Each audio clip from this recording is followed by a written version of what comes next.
Welcome students. आज आपण शिकणार आहोत स्पीड अँड व्हेलॉसिटी. स्पीड म्हणजे काय आणि व्हेलॉसिटी म्हणजे काय, आज आपण त्याचा अभ्यास करणार आहोत. सुरुवातीलाच आपल्याला कॅन यू रिकॉल मध्ये क्वेश्चन विचारलेत. त्यातला पहिला क्वेश्चन आहे, what are vectors and scalars. यापूर्वी इयत्ता 7वीमध्ये आणि 8वीमध्ये आपण स्केलर्स आणि वेक्टर्स म्हणजे काय त्याचा अभ्यास केलेला आहे. स्केलर्स कुणाला म्हणायचं? ज्या क्वांटिटीज एक्सप्लेन करण्यासाठी, डिस्क्राईब करण्यासाठी फक्त मॅग्निट्यूडची आवश्यकता असते त्यांना स्केलर्स म्हणायचं. The quantities which are described completely only with magnitude are known as scalars. आणि वेक्टर्स कोणाला म्हणायचं? ज्या क्वांटिटीज कम्प्लिटली डिस्क्राईब करण्यासाठी मॅग्निट्यूड आणि डायरेक्शन या दोन्हीची आवश्यकता असते त्याला वेक्टर्स म्हणायचं. The quantities which are described completely with magnitude as well as direction are known as vectors. For example, एक उदाहरण बघू आपण. 2 गावं आहेत, 2 विलेजेस आहेत, त्यांच्यामधलं डिस्टन्स आहे 50 किलोमीटर्स. त्या 2 विलेजेसमधलं डिस्टन्स आहे 50 किलोमीटर्स. ठीक आहे. तर डिस्टन्स ही एक फिजिकल क्वांटिटी आहे. तर हे डिस्टन्स किती आहे हे सांगण्यासाठी आपण सांगतो की ते डिस्टन्स किती आहे? 50 किलोमीटर आहे. यातील 50 हे काय आहे? मॅग्निट्यूड आहे. 50 हे डिस्टन्स या क्वांटिटीचं काय आहे? मॅग्निट्यूड आहे. ओके. समजा दुसरे एक उदाहरण घेऊ आपण. वर्गामध्ये टेबल आहे आणि शिक्षकाने तुम्हाला सांगितलं, मुलांनो या टेबलवरती 5 न्यूटन एवढं फोर्स अप्लाय करा. त्या टेबलवरती 5 न्यूटन एवढं फोर्स अप्लाय करा. तर तुम्हाला ते समजणार नाही की या टेबलावरती जो फोर्स अप्लाय करायचा आहे तो कोणत्या डायरेक्शनने फोर्स अप्लाय करायचा आहे. म्हणजे पूर्वेकडून पश्चिमेकडे त्याला फोर्स अप्लाय करायचा आहे का पश्चिमेकडून पूर्वेकडे, की दक्षिणेकडून उत्तरेकडे, की उत्तरेकडून दक्षिणेकडे, हे तुम्हाला कम्प्लिटली एक्सप्लेन होणार नाही किंवा ते अंडरस्टँड होणार नाही. म्हणजेच फोर्स डिस्क्राईब करण्यासाठी तुम्हाला काय सांगायला पाहिजे? किती न्यूटन? 5 न्यूटन. म्हणजे हे मॅग्निट्यूड आणि त्याचे डायरेक्शनसुद्धा तुम्हाला सांगायला पाहिजे. आणि डिस्टन्स एक्सप्लेन करण्यासाठी, डिस्क्राईब करण्यासाठी, समजावून सांगण्यासाठी, किती आहे हे सांगण्यासाठी फक्त मॅग्निट्यूड सांगावं लागतं. म्हणून इथं डिस्टन्स हे काय आहे? स्केलर क्वांटिटी आहे आणि फोर्स हे काय आहे? वेक्टर क्वांटिटी आहे. आलं लक्षात? ओके. यानंतर पुढे एक फॉर्म्युला लिहिलेला आहे. Speed is equal to total distance travelled upon time required. स्पीडचा फॉर्म्युला लिहिला आहे total distance travelled upon time required. याच्या खाली त्याची डेफिनेशन लिहिली आहे. The distance travelled in particular direction by an object in unit time is called its velocity. ही कशाची डेफिनेशन आहे? व्हेलॉसिटीची डेफिनेशन आहे. स्पीडची डेफिनेशन वरती लिहिली आहे. काय लिहिलं आहे? Speed is equal to total distance travelled upon time required. म्हणजेच मागं जे एक्झाम्पल होतं त्या एक्झाम्पलमध्ये, ते एक्झाम्पल बघूया आपण. ह्या एक्झाम्पलमध्ये आपण बघितलं की इथं शीतल आणि प्रशांत हाऊस असं लिहिलं आहे. तर शीतल घरातून पहिल्यांदा संगीताज हाऊस, संगीताच्या घरी गेली आणि तिथून शाळेला गेली. हे टोटल डिस्टन्स कव्हर्ड किती आहे? 500 प्लस 1200. म्हणजे टोटल डिस्टन्स किती झालं? 1700 मीटर. आणि टाईम किती लागला तर समजा तिला इथं एक 10 मिनिट लागले, इथून इथंपर्यंत जाण्यासाठी 10 मिनिट लागले आणि पुढे इथं 15 मिनिट्स लागले. म्हणजे टोटल टाईम किती लागला 25 मिनिट्स. बरोबर. ठीक आहे. म्हणजेच इथं तिचा जर स्पीड काढायचा असेल तर आपल्याला त्या the speed of Sangeeta is equal to काय होईल, द टोटल डिस्टन्स कवर्ड. म्हणजे टोटल डिस्टन्स किती आलं 500 प्लस 1200 मीन्स 1700. आणि टाईम किती लागला, टोटल टाईम हे इकडे 10 मिनिट आणि इकडे 15 मिनिट असं काहीतरी आहे, 25 मिनिट्स. म्हणजे हे डिस्टन्स, टोटल डिस्टन्स कवर्ड मीटरमध्ये आणि टाईम मिनिट्समध्ये. मग हे जर डिव्हिजन केलं तर आपल्याला ह्याचा आन्सर मिळेल, स्पीड मिळेल. 25 1s are 25, 25 6s are 150, 25 6s are 150. किती राहिलं 20. म्हणजे पुन्हा किती झालं ते 200. 25 8s are म्हणजेच ते स्पीड किती आलं 68 मीटर पर मिनिट. याला काय म्हणायचं स्पीड. स्पीड लक्षात आले तुमच्या. स्पीड म्हणजे काय, the total distance covered upon किंवा total distance travelled upon time required. त्यानंतर खाली त्याने डेफिनेशन लिहिली होती व्हेलॉसिटी. व्हेलॉसिटी कोणाला म्हटलं आहे, the distance travelled in particular direction by an object in unit time is called as velocity. इथं अत्यंत महत्त्वाचं एक वाक्य आहे, in particular direction. In particular direction व्हेलॉसिटीच्या डेफिनेशनमध्ये त्यांनी मुद्दामहून लिहिलं आहे इन पर्टिक्युलर डायरेक्शन. म्हणजे व्हेलॉसिटी ही काय आहे सांगा मला. Velocity is related with direction, therefore it is a vector quantity. आणि स्पीड जे आहे त्याच्यामध्ये डायरेक्शनचा उल्लेख नाही. म्हणजे स्पीड हे काय आहे स्केलर क्वांटिटी आहे. बरोबर. ठीक आहे. याच्या खाली त्यांनी लिहिलं आहे if large units are used, the time is expressed in 1 year. कधी कधी मोठे युनिट्स जर वापरायचे असतील तर हा जो टाईम आहे हा टाईम 1 इयरमध्ये घेतला जातो. आणि वरती न्यूमरेटरला जे डिस्टन्स आहे ते डिस्टन्स कशामध्ये घेतलं जातं 1 सेकंड, 1 मिनिट, 1 आवर. ठीक आहे. युनिट टाईम कोणाला म्हणायचं ते आपण बघूया. युनिट टाईम, युनिट टाईम म्हणजे युनिट म्हणजे एक, युनिट म्हणजे एक. आणि म्हणून तिथं खाली लिहिलेलं आहे त्यांनी 1 सेकंड युनिट टाईम. युनिट म्हणजे एक, 1 मिनिट, 1 आवर. ठीक आहे. त्यानंतर खाली डेफिनेशन फॉर्म्युला लिहिलेला आहे वेलॉसिटीचा. वेलॉसिटीचा फॉर्म्युला काय आहे डिस्प्लेसमेंट अपॉन टाईम. आणि स्पीडचा फॉर्म्युला काय आहे, स्पीडचा फॉर्म्युला आहे total distance travelled upon time required. आणि वेलॉसिटीचा फॉर्म्युला काय आहे डिस्प्लेसमेंट अपॉन टाईम. ठीक आहे. त्यानंतर ह्या बॉक्समध्ये इथं काही महत्त्वाची माहिती लिहिलेली आहे. काय आहे त्यात, the units of speed and velocity are same. Speed आणि व्हेलॉसिटीचे या दोघांचेही युनिट्स कसे आहेत सेम आहेत.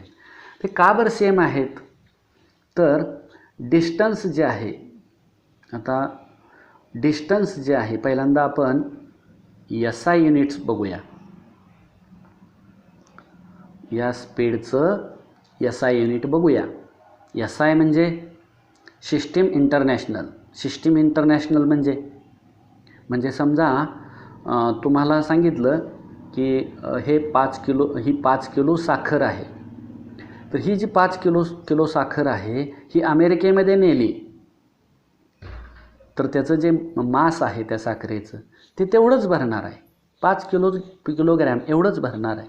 म्हणजेच काय, या विश्वामध्ये, या युनिवर्समध्ये कुठेही तुम्ही गेला, कोणत्याही देशामध्ये गेला, तर सगळीकडं त्या ऑब्जेक्टचं जे मास आहे ते सगळीकडं कसं येणार आहे, सेम येणार आहे. म्हणून त्याला काय म्हटलं, सिस्टीम इंटरनॅशनल. ठीक आहे. तर अशा प्रकारे हे SI युनिट आपण बघतोय स्पीडचं SI युनिट. तर या फॉर्म्युलावरून तयार करायचं. काय लिहिलं वरती, टोटल डिस्टन्स कवर. डिस्टन्सचं SI युनिट काय आहे, मीटर. आणि अपॉन टाईमचं SI युनिट काय आहे, सेकंड. म्हणजेच या स्पीडचं SI युनिट काय झालं, metre per second. SI unit काय झालं, मीटर पर सेकंद. कुणाचं, या स्पीडचं. बरोबर. आता आपण या व्हेलॉसिटीचं SI युनिट बघूया. या व्हेलॉसिटीचं SI युनिट बघूया. ठीक आहे. काय फॉर्म्युला, डिस्प्लेसमेंट अपॉन टाईम. डिस्प्लेसमेंटचं युनिट आहे SI युनिट मीटर आणि टाईमचं सेकंड. म्हणजेच त्याचंही युनिट काय आलं, मीटर पर सेकंड. यावरून तुमच्या काय लक्षात आलं, the SI units of speed and velocity are same. दोघांचेही सिस्टीम इंटरनॅशनल युनिट्स कसे आहेत, सेम आहेत. ठीक आहे. त्यानंतर पुढे आपण बघूया CGS system. CGS system, C म्हणजे सेंटीमीटर, G म्हणजे ग्रॅम आणि S म्हणजे सेकंड. Centimetre, gram, second. या सिस्टीममध्ये स्पीड आणि व्हेलॉसिटी यांचे युनिट्स काय आहेत ते आपण बघूया. स्पीडचं CGSमध्ये युनिट काय आहे ते बघूया. CGS सिस्टीममध्ये काय फॉर्म्युला आहे, टोटल डिस्टन्स ट्रॅव्हल्ड. डिस्टन्सचं CGSमध्ये युनिट आहे सेंटीमीटर, अपॉन टाईमचं CGSमध्ये युनिट तेच आहे सेकंड. म्हणजेच स्पीडचं CGSमध्ये युनिट काय आलं, सेंटीमीटर पर सेकंद. आता आपण व्हेलॉसिटीचं CGSमध्ये युनिट बघूया. व्हेलॉसिटीचं CGSमध्ये युनिट, CGS सिस्टीममध्ये. डिस्प्लेसमेंटचं CGS सिस्टीममध्ये युनिट सेंटीमीटर तेच आहे आणि टाईमचं सेकंड. म्हणजेच काय आलं, सेंटीमीटर पर सेकंड. म्हणजेच तुमच्या काय लक्षात आलं, the SI units and CGS units of speed and velocity are same. म्हणजेच स्पीड आणि व्हेलॉसिटी या दोघांचेही SI युनिट्स आणि CGS मधले युनिट्स कसे आहेत, सेम आहेत. तेच आपल्याला इथं बॉक्समध्ये त्यांनी दिलेलं आहे. In the CGS system it is centimetre per second. त्यानंतर पुढे आपल्याला शिकायचं आहे सेकंड, नंबर 2. यात काय लिहिलं आहे, speed is related to distance. फॉर्म्युलामध्ये देते, speed is related with distance while velocity is related with displacement. Velocity हे डिस्प्लेसमेंटशी रिलेटेड आहे. परीक्षेमध्ये प्रश्न येणार आहे, write the differences between speed and velocity. त्यातला हा पॉईंट आहे. काय, speed is related with distance and velocity is related with displacement. त्यानंतर पुढे आपल्याला शिकायचं आहे number 3. If the motion is along a straight line the values of speed and velocity are the same. म्हणजे जर एखाद्या ऑब्जेक्टची मोशन स्ट्रेट लाईनमध्ये असेल तर त्या ऑब्जेक्टचं स्पीड आणि व्हेलॉसिटी ह्या कशा असतात, सेम असतात. आणि जर ऑब्जेक्टची मोशन स्ट्रेट लाईन नसेल, म्हणजेच कर्वड पाथमध्ये असेल, तर त्या ऑब्जेक्टच्या बाबतीमध्ये स्पीड आणि व्हेलॉसिटी हे वेगवेगळ्या असू शकतात. त्यानंतर खाली एकदा व्हेलॉसिटी म्हणजे काय लिहिलं आहे, velocity is the displacement that occurs in unit time. ठीक आहे. त्यानंतर मागे काल जे आपण शिकलो होतो डिस्टन्स आणि डिस्प्लेसमेंट, तर यांचंही असंच आहे. स्पीडमध्ये डिस्टन्स आहे आणि वेलॉसिटीमध्ये डिस्प्लेसमेंट आहे, काल आपण शिकलो आहे. तर ह्या डिस्टन्स आणि डिस्प्लेसमेंट या दोघांची सुद्धा SI युनिट आणि SI सिस्टीम आणि CGS सिस्टीममध्ये दोघांचेही युनिट्स सेम आहेत. म्हणजे डिस्टन्स आणि डिस्प्लेसमेंट यांचं SI सिस्टीममध्ये युनिट काय आहे, मीटर, आणि दोघांचीही CGS सिस्टीममध्ये युनिट्स काय आहेत, सेंटीमीटर. ओके.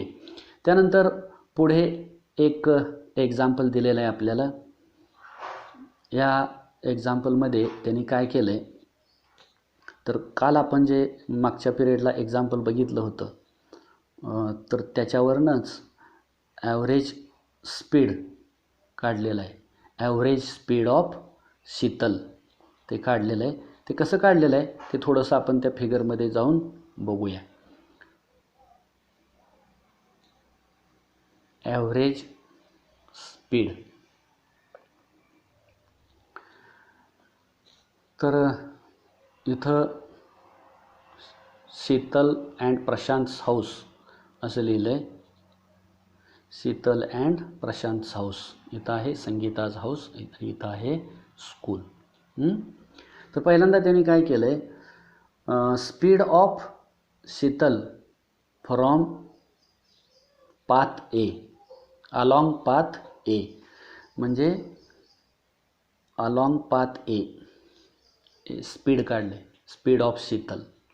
आणि ते मग काय येईल, speed is equal to distance upon time. Distance काय आहे 500 मीटर आणि टाईम किती आहे 5 मिनिट्स.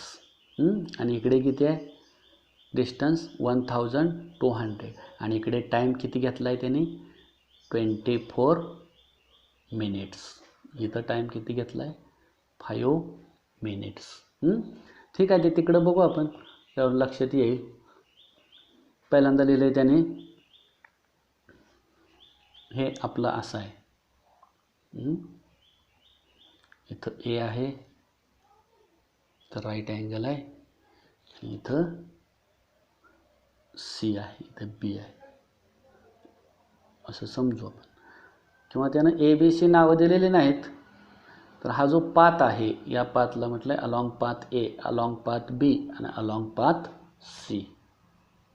ठीक आहे. पहिल्यांदा लिहिलं आहे Sheetal's speed along path A, distance upon time. तर हे डिस्टन्स किती होतं आपलं इथं 500. टाईम किती लागला 5 मिनिट. आणि मग ते स्पीड किती आला इकडं 100 मीटर पर मिनिट.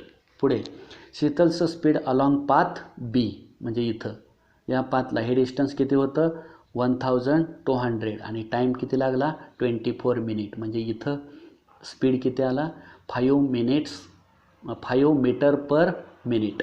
आणि आता पुढं काय केलं आहे त्यांनी, त्याच्या पुढे खाली काय लिहिलेलं आहे शीतल्स ॲव्हरेज स्पीड, आणि फॉर्म्युला काय लिहिलं आहे total distance upon total time. मी टोटल डिस्टन्स हे आणि हे यांची सम आली 1700 आणि टाईम 5 मिनिट आणि 24 मिनिट्स, तो किती आला 29 मिनिट.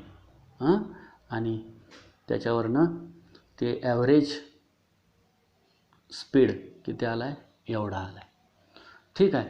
त्यानंतर खाली शीतल्स व्हेलॉसिटी. आता व्हेलॉसिटी काढताना काय करायला पाहिजे डिस्प्लेसमेंट. व्हेलॉसिटी काढताना काय घ्यायला पाहिजे डिस्प्लेसमेंट. आणि डिस्प्लेसमेंट म्हणजे कोणाला म्हणतो डिस्प्लेसमेंट आपण, the minimum distance between the starting point and finishing point. म्हणजे सुरुवातीचं ठिकाण आणि अंतिम ठिकाण. म्हणजे त्या फिगरमध्ये हे सुरुवातीचं ठिकाण आणि हे अंतिम ठिकाण यातलं डिस्टन्स किती होतं 1300 मीटर, बरोबर. म्हणून डिस्प्लेसमेंट किती घेतलं इथं 1300. कधी व्हेलॉसिटी काढताना. आणि टाईम किती लागला इथं 29 मिनिट्स, म्हणून आपण 29 आणि याचा आन्सर काढले 44.83 मीटर पर मिनिट. हे काय आलं Sheetal's velocity.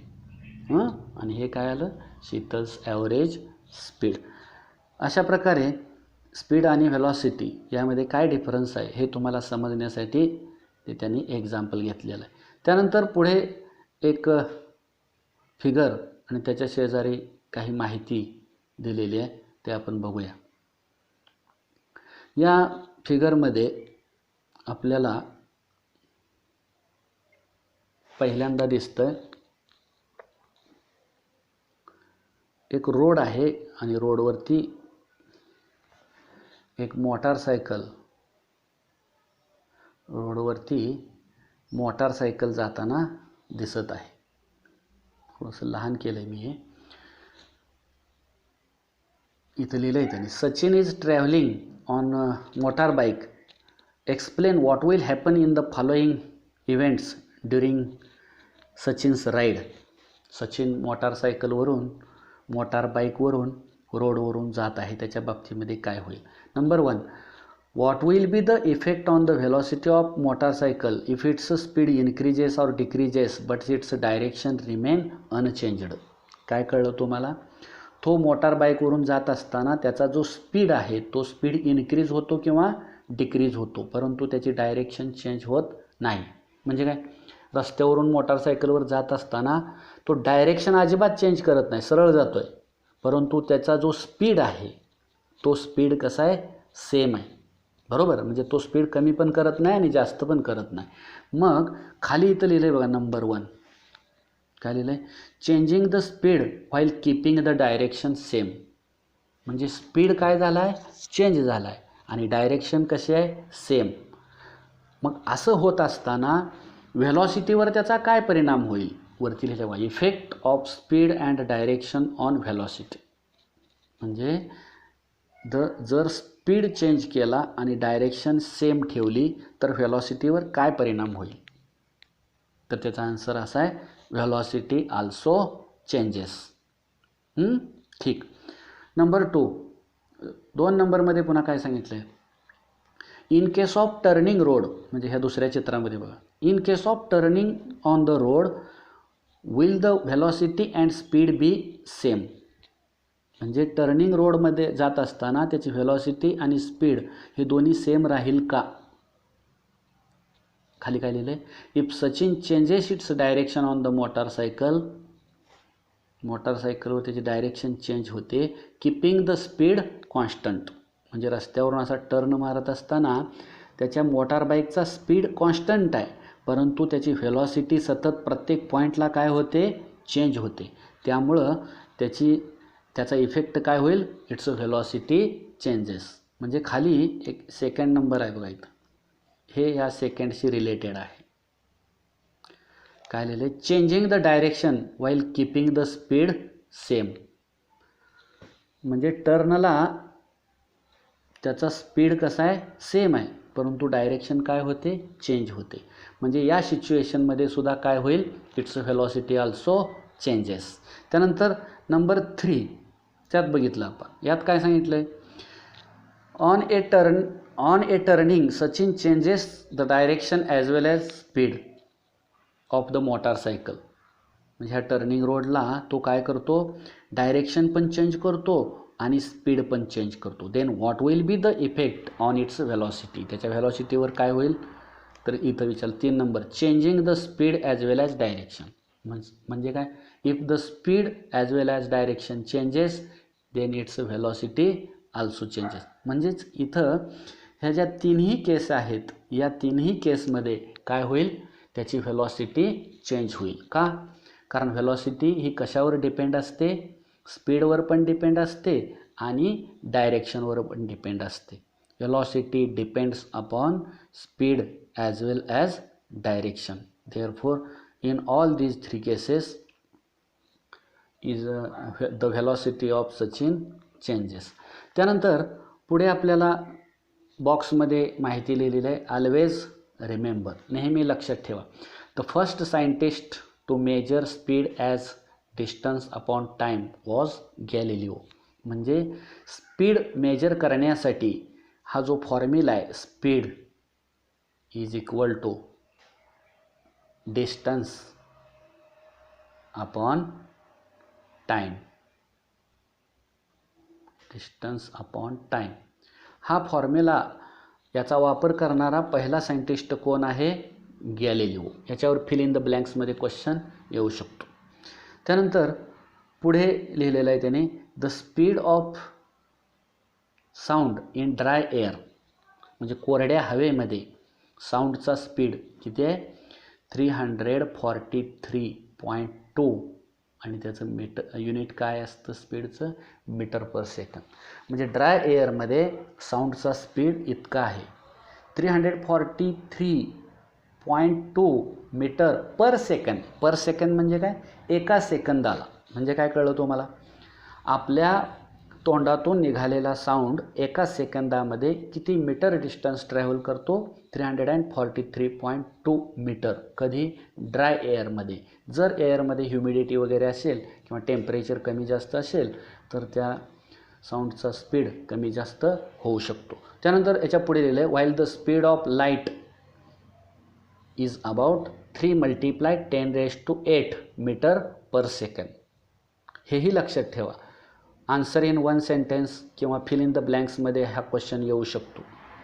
The speed of light is about 3 × 10⁸ metre per second. 10⁸ म्हणजे काय एकावरती 8 शून्य एवढे मीटर पर सेकंड. म्हणजे जेव्हा सूर्योदय होतो तेव्हा त्या सूर्यापासून निघालेले रेज आपल्यापर्यंत पोहोचत असताना एका सेकंदाला ते किती मीटर ट्रॅव्हल होतात 3 × 10⁸ म्हणजेच 3वर 8 झिरोज एवढे मीटर एका सेकंदाला ते रेस ट्रॅव्हल होतात आणि आपल्यापर्यंत पोहोचतात. ठीक आहे. यानंतर पुढे आपल्याला शिकायचं आहे uniform and non uniform motion. Uniform and non uniform motion तो भाग आपण नेक्स्ट पिरियडला शिकूया. ठीक आहे. Okay let's stop here.